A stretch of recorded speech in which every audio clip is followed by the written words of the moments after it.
يا رب بالمصطفى بلغ مقاصدنا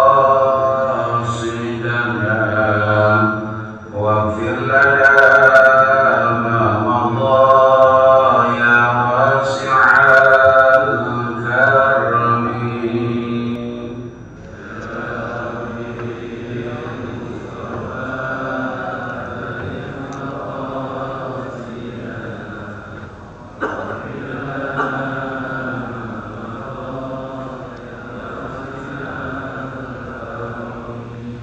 ولا تزاولت قبل الموت نافلة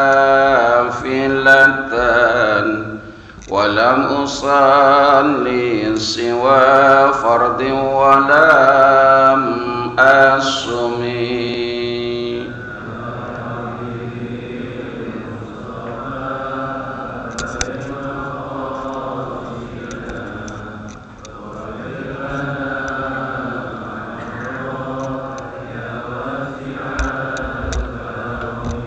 ظلمت سنة من أحيا الظلام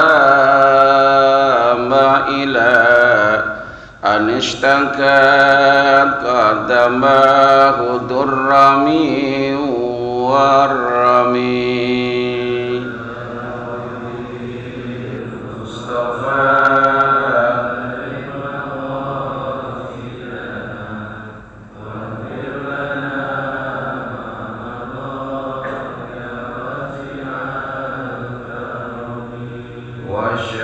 من شغب أنشأه وانطوى تحت الحجاب كشف مطرف الأدم. مصطفى بلغ مقاصدنا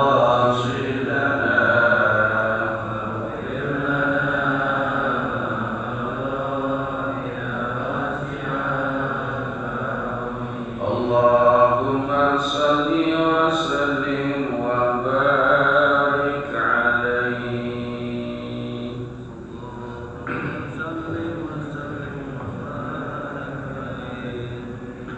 بسم الله الرحمن الرحيم. الحمد لله رب العالمين والعاقبة للمتقين ولا عدوان إلا على الظالمين. الصلاة والسلام على سيد الأولين والآخرين. أشهد أن لا إله إلا الله وحده لا شريك له إياه نعبد وإياه نستعين. وأشهد أن محمدا عبده ورسوله المبعوث رحمة للعالمين. اللهم صل وسلم وبارك على سيدنا محمد وعلى آله وأصحابه وجنوده وأنصاره ومن تبعه هدى إلى يوم الدين. قالوا سبحانك لا علم لنا إلا ما علمتنا إنك أنت العليم الحكيم. ولا حول ولا قوة إلا بالله العلي العظيم.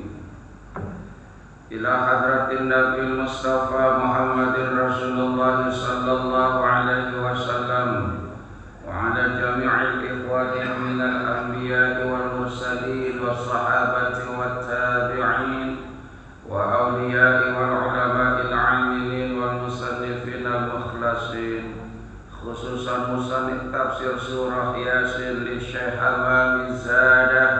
الفاتحة. أعوذ بالله من الشيطان الرجيم. بسم الله الرحمن الرحيم. الحمد لله رب العالمين الرحمن الرحيم مالك يوم الدين.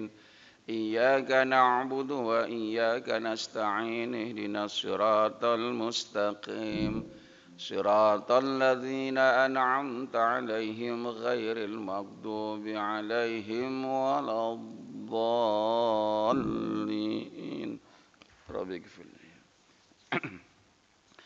Puji syukur kita panjatkan kehadirat Allah. Salawat salam semoga selalu tercurah kepada baginda Rasul Nabi besar Muhammad sallallahu alaihi wasallam. Ibu bapak dan saudara-saudara, baik kita lanjutkan pengajian kita atau ngaji bareng di Sabtu ba'da subuh. Sekarang kita telah sampai pada ayat la syamsu yambaghi laha an tudrikal qamar walal lailu sabiqun nahar wa kullun fi falaki yasbahun. Ya, ayatnya familiar, bahkan sudah banyak yang hafal. Karena surat Yasin itu salah satu surat yang populer. Apalagi di masyarakat kita, apalagi masyarakat klasik, masyarakat perkampungan, banyak bapak ibu yang nggak bisa baca Al-Quran, tapi kalau surat Yasin hafal. Ya, disuruh ngaji, coba baca Quran, saya nggak bisa, saya mah buta huruf Quran, nggak bisa. Tapi kalau ada yang baca Yasin, dia duluin. Jadi seakan-akan Yasin bukan Quran, surat sendiri, padahal sama-sama Al-Quran. Itulah hebatnya Yasin, ya. Jadi memang ada beberapa amaliyah yang sering kali dilakukan sehingga mengakibatkan hafal seseorang. Maka apapun namanya, walaupun kita nggak bisa, tapi karena sering mendengar, sering mengikuti, sering menyimak, insya Allah akan jadi hafal. Ya, potongan kayak kita ini, kita kan nggak belajar ilmu satu-satu, ngaji sama guru ini, bacaan doa ini, kan semua kita model boleh denger. Ya, ilmu kita tuh ilmu denger, sami'na wa ata'na, kita dengerin, kita taatin. Emang kita baca Allahumma anta salam belajar satu-satu? Belajar satu-satu enggak sama guru kita? Enggak ada gitu. Kita ngaji Allahumma anta salam, enggak ada. Tapi boleh modal denger. Dengar kita ada yang baca Allahumma anta salam wa minka salam wa ilaika ya'udu salam fahayna rabbana bisalam wa dakhilnal jannata daras. Boleh dengar la ilaha illallah wahdahu la syarikalah lahul mulku wa lahul hamdu yuhyi wa yumitu wa huwa ala kulli syai'in qadir. Kita nggak belajar satu-satu, kita baca bacaannya gitu ya, atau belajar khusus sama guru, enggak. Boleh dengar tapi jadi hafal. Malah kadang-kadang imamnya belum nyampe dia udah lewatin duluan. Makanya kalau udah nggak ada lagi yang diperdengarkan, tidak ada lagi suara-suara zikir, ya siap-siap nanti generasi selanjutnya kita nggak bakal pada bisa. Karena mereka seakan-akan nggak ada kesempatan sama kayak kita. Kalau kita dulu masih banyak yang memperdengarkan. Tapi kalau udah nggak ada lagi yang memperdengarkan, siap-siap anak-anak kita nggak akan bisa. Apa itu ayat kursi? Apa itu Allahumma anta salam? Apa itu ini itu? Apa itu doa begini begitu? Nggak ada ya. Makanya sekarang banyak bapak ibu tuh hafal doa ini doa itu. Boleh denger. Tapi doa bersetubuh jarang hafal. Kenapa? Jarang diperdengarkan. Ayo coba kalau nggak percaya, kita sensus tes atu-atu doa bersetubuh, nggak hafal. Tapi kalau doa makan, hafal. Sama doa tidur, doa bersetubuh jarang pada hafal. Ya maka dari itu suatu hal yang sering kita diperdengarkan, terdengar, ya. Walaupun awalnya kadang-kadang salah dalam melafadzkan kembali karena pendengaran kita beda-beda, tapi lama-kelamaan akan jadi benar ya. Karena awalnya kita tuh pinter hasil mendengar. Kita lahir suara adzan, didengerin apa disuruh baca kita? Ya, dengerin, sami'na, kita dengerin tuh, boleh denger. Maka banyak pengajian yang paling populer ngajinya ngaji jiping. Jiping, ngajinya ngaji nguping. Udah ngaji jiping sambil jider. Ngajinya sambil nyender. Kalau udah jider enaknya jilor. Ngajinya sambil, nah itu temennya. Tapi ngajinya aja udah dapat pahala gede. Amin. Lo kita ini belum pada ngaji, Masya Allah. Jadi jangan sepelekan orang ngaji. Lo ngaji sama Imam Sahroni dapat apa lo? Subuh-subuh buta udah nyampe, dapat apa ya? Kalau ntar sih habis suruk sih dapat teh manis mah sama sarapan. Ya. Jadi kalau dapat apa ya kita nggak bisa buktiin sekarang. Ntar aja dah di akhirat gua kasih tahu gua dapat apa gitu ya. Jadi makanya hebat orang-orang yang bisa bangun subuh langsung ke masjid. Wa bikulli khatwatin tamsiha ila sholati laka sodaqah. Tuh. Dan memang kita itu terbiasa. Orang yang sudah terbiasa kan gitu kan. Apapun itu awalnya itu kan karena terbiasa jadi bisa, betul. Kita udah terbiasa jamaah subuh ke masjid, jamaah sholat ke masjid. Kalau enggak ke masjid perasaan enak apa enggak? Gak enak, ya Allah, kok enggak ke masjid ini ya, perasaan gak enak. Makanya karena terbiasa jamaah ke masjid, berada dimanapun kita nyari masjid. Sampai saya pernah di Malaka sama Haji Yatno di Malaka itu, pengen sholat subuh nyari masjidnya aja tuh hampir 1 jam. Ya, kenapa? Emang kagak tahu kampung orang ada suara adzan di sono, padahal cuman gemak, nyampenya ke sono. Sono cari lagi nggak ketemu-temu, nyari masjid lah, apa jam 5 nggak ketemu. Akhirnya ketemu juga, tapi udah suruk. Ya, karena udah terbiasa. Jadi apapun itu harus terbiasa.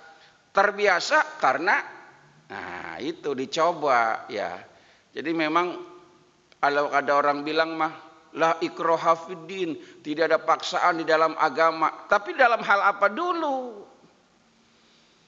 Orang terbiasa itu awalnya kan dicoba. Orang dicoba tuh awalnya dipaksa. Betul apa benar? Jadi yang namanya hidup ini memang terpaksa dan dipaksa. Jadi kalau ada psikologi bilang kan begitu. Ngaji mah yang mau aja. Zikir mah yang mau aja. Salat mah yang mau aja, kan nggak ada paksaan. Iya, famang syaa falyu'min wa mang syaa falyakfur. Mau beriman monggo, mau jadi orang kafir mangga silahkan. Tapi kalau mau bisa, ya awalnya dipaksa. Sekarang saya tanya, manusia aja lahir ke alam dunia terpaksa apa enggak? Terpaksa enggak? Terpaksa. Loh, masa iya? Kenyataannya ada yang bantu pembukaan 1, pembukaan 2, kan terpaksa itu.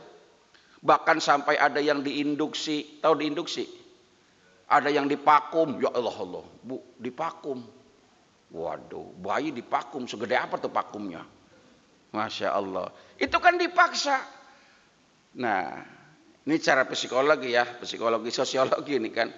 Bahkan orang mau nikmat pun dipaksa. Ayo coba dah. Ada pengantin baru. Kalau sama-sama adem, jadi apa enggak? Enggak jadi. Harus dipaksa dulu. Tuh. Sakit bang, sakit bang. Sakit. Bang Jali kalau bahas ini paling demen dia.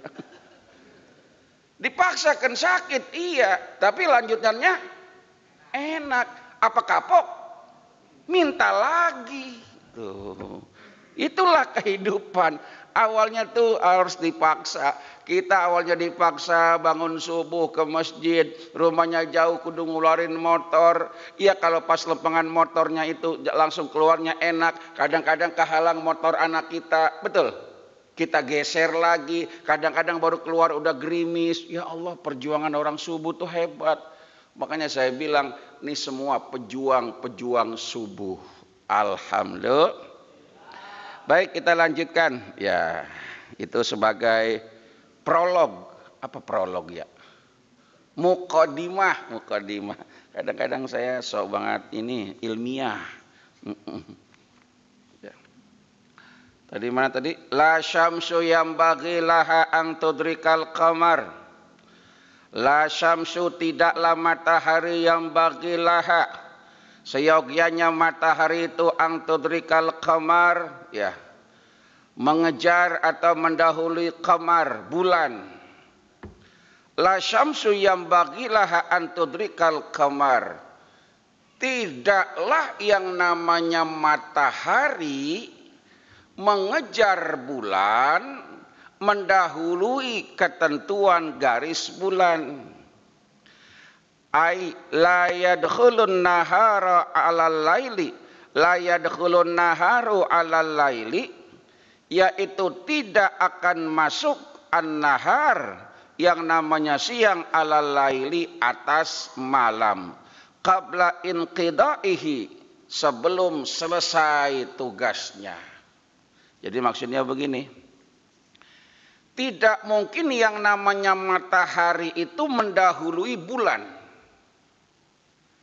Jadi kalau bulan ini beredar belum selesai, enggak mungkin disalib oleh mata, maksudnya gitu. Ya. Jadi enggak mungkin juga yang namanya bulan belum selesai disalib matahari, matahari belum kelar disalib oleh bulannya. Ini kan kalau kita pikirkan ngaturnya bagaimana ini? Kayak mesin gitu, mesin. Ya, kalau mesin berputaran kan gitu ya. Ini putar ngikut putar. Apa dia mendahului ke sana gitu? Misalkan mesin mobil, ada yang namanya panbel ya. Panbel apa itu? Panbel. Itu kan dia berada di derat-deratnya ya, kayak gitu ya. Itu kan ada beberapa putaran gitu, beberapa putaran. Itu sama-sama muter. Tapi kira-kira sama-sama muter itu saling berpacu mendahului apa enggak? Enggak. Semua berputar berdasarkan posisinya masing-masing ya.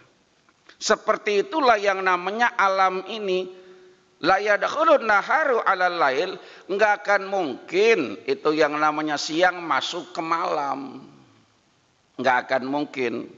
Qabla inqidaihi, sebelum selesai. Bal huma, akan tetapi keduanya, matahari dan bulan itu, yata'aqabani bihisabin ma'lumin, keduanya itu saling berputar atau menghabiskan masanya bihisabin ma'lumin, dengan waktu yang telah tertentu. Jadi nggak main dulu-duluan, matahari pengen dulu-duluan ya. Pas gitu matahari belum selesai disalib sama bulan. Kenapa? Ini lagi musimnya, musim enak, gua pengen keluar duluan, kata bulan.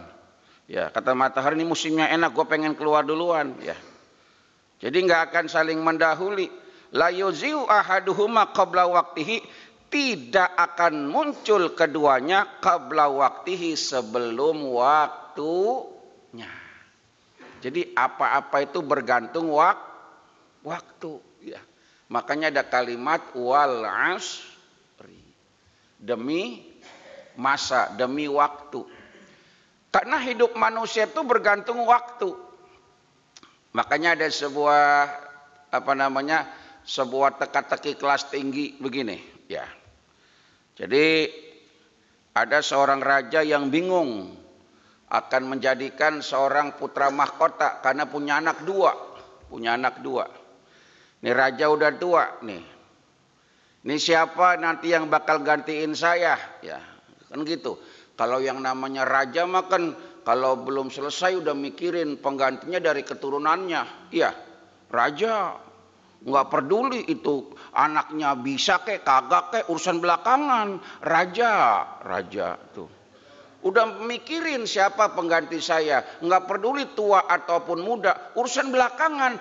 Raja ini mah kalau perlu bocah juga jadi aja. Raja ini mah raja Bang Jali, romannya. Ya, dia siapin nih Siapa yang bakal jadi raja? Kan bingung.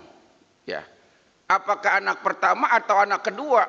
Dulu kita kan berpikir kalau anak pertama bakal jadi putra mahkota. Belum tentu.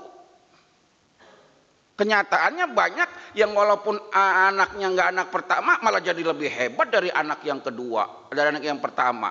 Walaupun anaknya kedua, belum tentu. Tuh, raja ini mah raja. Ya, akhirnya ngomong sama Perdana Menteri. Ya. Perdana Menteri, ya Tuan Raja. Para menteri, penasehat, ya. Saya mau ngangkat putra mahkota pengganti saya. Nggih Tuan Raja, sendika dawuh, sabda Pandhita Ratu. Kira-kira siapa yang pantas bakal saya jadikan putra mahkota saya, pengganti saya nantinya? Apa yang kurus atau yang tinggi? Contoh. Yang muda atau yang tua? Contoh. Ya. Yang pinter senyum atau yang pelanga-pelongo? Contoh. Raja ini mah. Ya kumaha panjenengan wae. Campur bahasa ini raja ya. Ya. Pokoknya sabda Pandhita Ratu, apa yang Tuan Raja sabdakan saya akan nuruti. Ora iso gitu. Siapa kira-kira ini? Ya. Akhirnya Perdana Menteri punya usul. Tuan Raja, ya nyun sewu. Belum apa-apa, udah minta 1000. Makanya mohon maaf, orang Jawa itu lebih cepat daripada orang Sunda kayaknya. Orang Jawa lebih cepat ya, Pak Ketua DKM, mohon maaf ini mah. Kenapa? Orang Jawa mah omongannya aja bisa kaya. Lewat depan orang nyun sewu 1000 udah. Lewat tempat lain nyun sewu 2000 udah. Cepat kaya. Coba kalau orang Sunda dagang mangga, hujan kagak laku dia pikul, begitu bawa pulang, punten mangga. Kok tahu gue bawa mangga? Ja kasih 1. Lewat lagi punten mangga, ja kasih 2. Lah sampai rumah habis mangganya. Pas begitu besok dagang jeruk, dia bawa jeruk dipikulan, punten mangga, ja nggak tahu gue bawa jeruk. Nah, Allahumma sholli ala Muhammad. Diadakan aja sayembara atau perlombaan. Bagaimana? Siapa yang paling bisa menjawab pertanyaan dengan benar, dialah putra mahkota yang berhak jadi raja. Tuh, zaman dulu aja pengen jadi raja, pengen jadi pemimpin harus mengalami fit and proper test. Tuh. Dulu pakai fit and proper test, tidak melanggar konstitusi, tidak mengacak-acak undang-undang atau mengutak-atik posisi. Dulu raja tuh nggak melanggar konstitusi, raja itu. Oh begitu, iya. Pertanyaannya apa? Udah, saya aja nanti yang berikan pertanyaan, Tuan Raja. Ya udah, kamu atur. Siap. Udah. Akhirnya diberikan pertanyaan putra pertama, putra kedua dijawab sama. Diberikan pertanyaan lagi sama. Tinggal pertanyaan terakhir penentuan. Tuh. Dalam hidup, apakah yang menentukan dalam kehidupan ini? Ya, pertanyaan intinya kayak gitu. Yang menentukan dalam kehidupan ini apa? Kata putra yang pertama, waktu. Putra yang kedua, lobang. Nah, mulai tuh. Nggak ada yang kepikiran sama mereka. Tuh. Kenapa? Ini anaknya pinter-pinter. Pinternya anaknya ini lebih pinter dari bapaknya. Tuh. Waktu. Iya, lobang. Iya, nggak ada kepikiran. Baru jelaskan. Kamu putra kedua, iya. Kamu bilang yang menentukan dalam kehidupan adalah lobang. Iya. Apa alasannya? Manusia lahir dari lobang. Dengerin Bu. Manusia keluar dari lobang. Manusia bisa bernapas karena lobang. Manusia bisa makan karena lobang. Manusia bisa mendengar karena ada lobang. Manusia meneteskan air mata karena punya lobang. Oh iya, yang menentukan hidup adalah lobang katanya. Bahkan manusia mati kembali ke lobang. Tuh. Semua kagum. Wah, amazing kan ya begitu. Luar biasa, anak raja, pinter. Enggak atur aja dah, enggak begitu enggak. Tuh. Kamu putra pertama, iya. Yang menentukan dalam hidup kamu bilang waktu. Iya. Apa alasannya waktu? Maaf, Perdana Menteri. Iya. Manusia lahir keluar dari lobang. Tapi kalau belum waktunya, lobang kagak bakal ngeluarin. Biar udah hamil 10 bulan, ada lobangnya. Kalau belum waktunya, keluar apa enggak? Enggak bakal keluar. Tuh. Berarti yang menentukan adalah waktu. Tuh. Manusia punya mata nangis, kalau belum waktunya nangis, keluar enggak air mata? Enggak.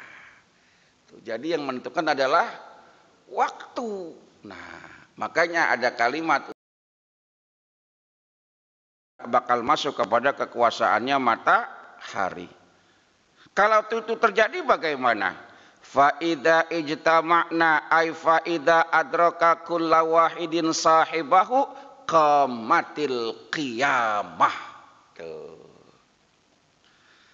Jadi kalau keduanya itu enggak mau lagi diatur, faida ijtama'a, kalau keduanya berkumpul matahari sama bulan, ay faida adraka kulla wahidin sahibuhu, kalau satu sama lainnya pengen berkumpul bersama, qamatil qiyamah, maka terjadi hari kiamat.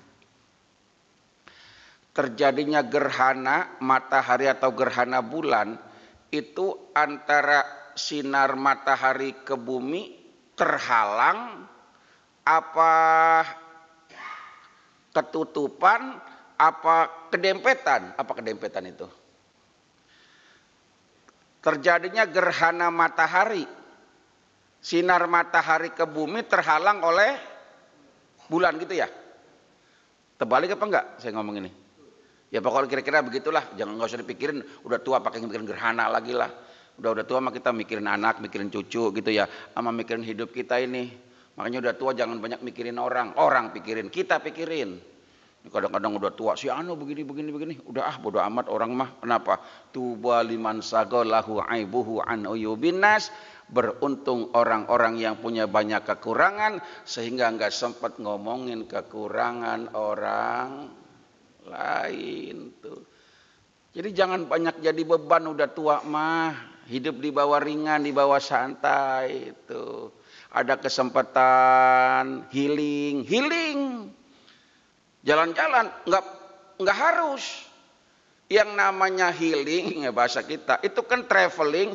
Orang traveling kan macam-macam. Ada orang yang traveling senangnya baca, ada nggak? Yang penting kan enjoy. Ada yang senangnya mancing, ada nggak? Tuh, kayak saya ilmu apa juga saya pelajarin. Mau diajak mancing kemana juga ayo. Makanya saya kalau misalkan lomba mancing di MUI saya juara mulu. Tapi pertama saya pura-pura kagak bisa. Tuh. Ya Ustaz ini kagak bisa. Lama-lama menang. Pernah dapat gamis. Kan lumayan gamis itu. Nama Haramain. Pendapat BHS. Asli ceritain gak ngambil untung. Bener. Tuh, akhirnya pada nanya. Pak Ustaz kok kalau lomba mancing kok menang mulu? Bacaannya apa? Nggak pakai bacaan. Kok menang? Iya. Emang kenapa? Iya kok menang mulu, bacaannya apa? Nggak pakai bacaan. Saya kalau mau berangkat mancing lihat istri tidur. Maksudnya kalau istri tidurnya miring ke kiri, lempar pertama joran tuh lempar pakai tangan kiri. Kalau miring ke kanan, lempar pertama kali pancing pakai tangan. Kalau tengkurap, lempar tangan dua. Kalau tidur celentang tuh istri, jangan mancing. Ngapa? Istri kita lagi mancing. Ya, Allahumma sholli ala Muhammad. Ya. Jadi seandainya keduanya itu tidak mau lagi teratur pada waktu dan posisinya, maka qamatil qiyamah akan terjadi yang namanya hari kiamat. Waqila la syamsu yanbaghi laha an tudrikal qamar ay la yatama'u mahu fi fulki wahidin. Tidak akan yang namanya matahari dan bulan bertemu pada satu garis edaran. Bertemu.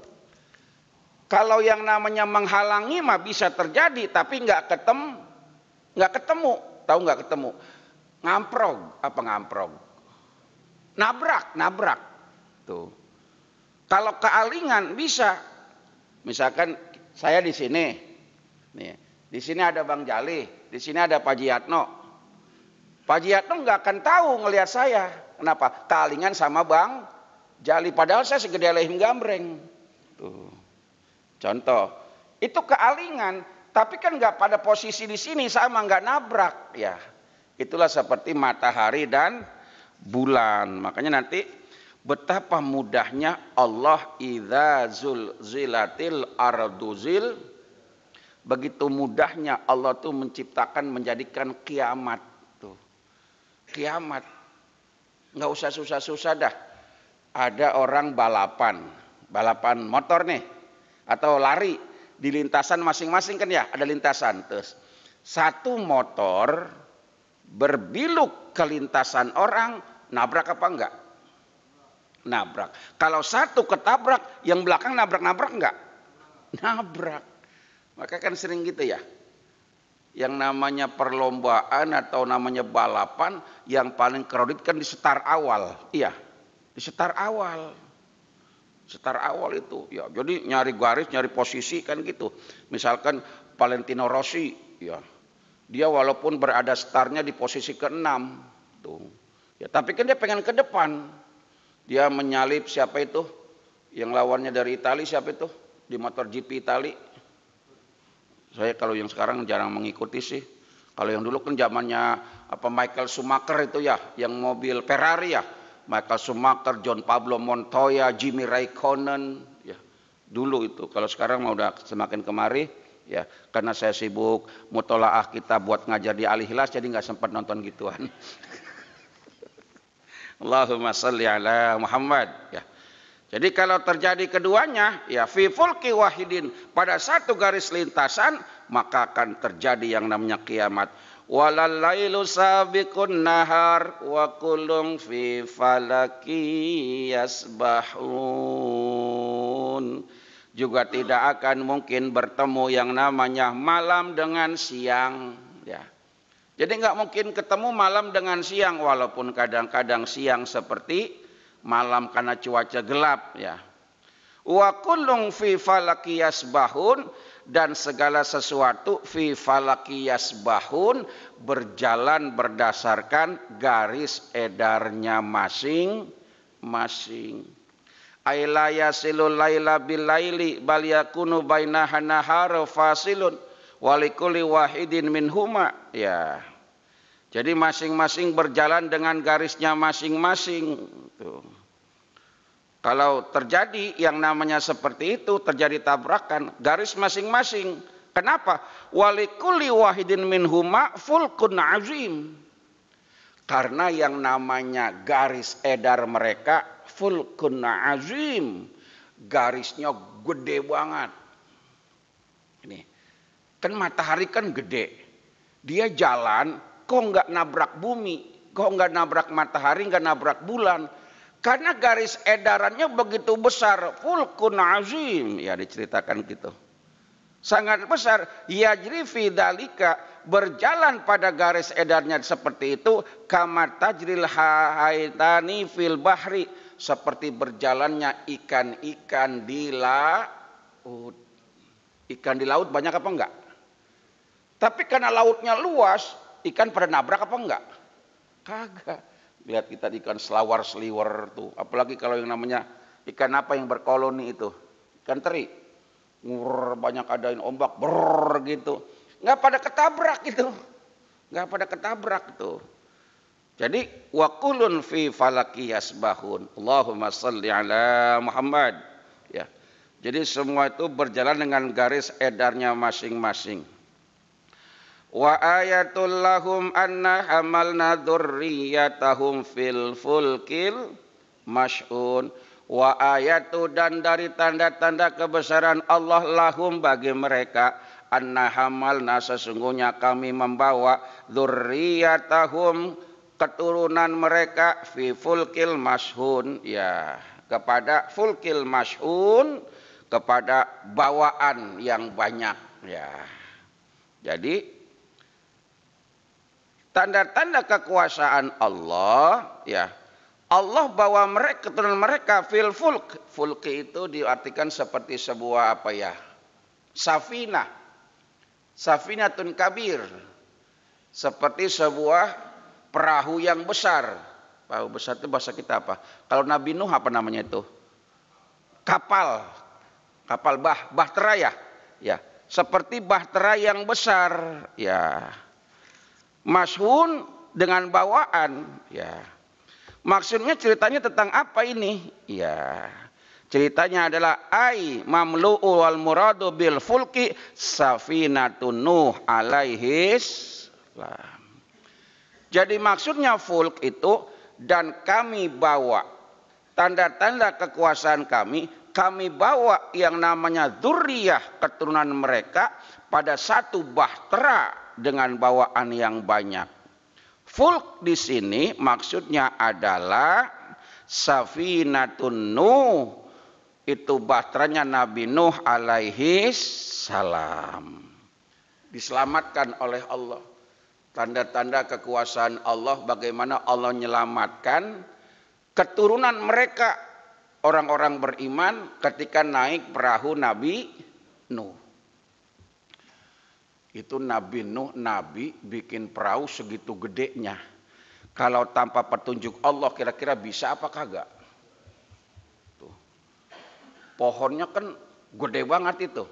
Dalam satu riwayat, jadi awal terjadi peristiwanya itu kan Nabi Nuh itu kan dakwah 400 tahun. Yang ikut cuma 9 orang. Ya Allah. 400 tahun dakwah, yang ikut cuma 9 orang. Tapi sabar Nabi Nuh.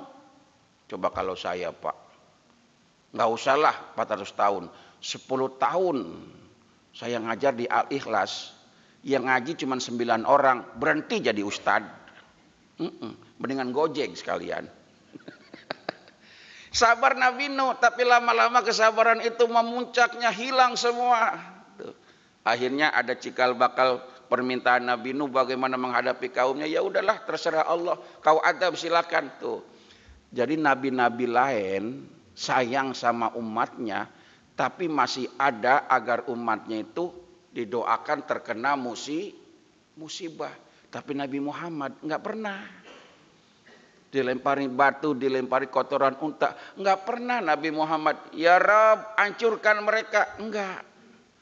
Bahkan ketika Rasul ke Taif, kan sampai berdarah-darah, Rasul sabar. Malah dalam tanda kutip yang sewot Jibril. Sewot, Mad, kasihan kau begini-gini, akan aku hancurkan orang Taif, Mad. Jangan Bril, jangan. Kenapa? Ya kalau kau hancurin nanti yang beriman siapa? Kalau mati semua. Ya orang tuanya nggak beriman, siapa tahu anak-anaknya beriman.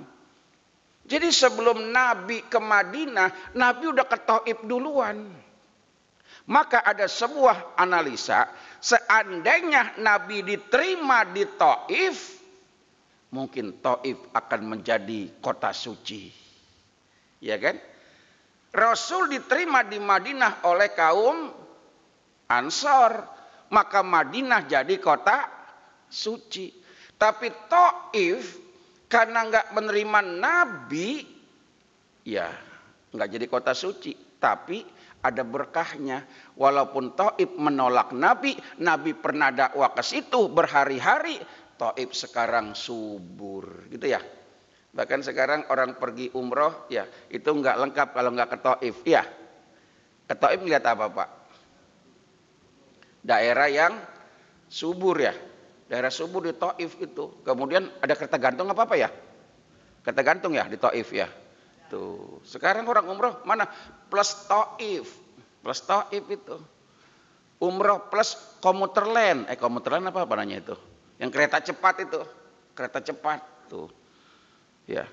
Jadi begitu luar biasanya bahtera Nabi Nuh, bagaimana mendapatkan kayu pohon besar, ternyata Allah yang berikan.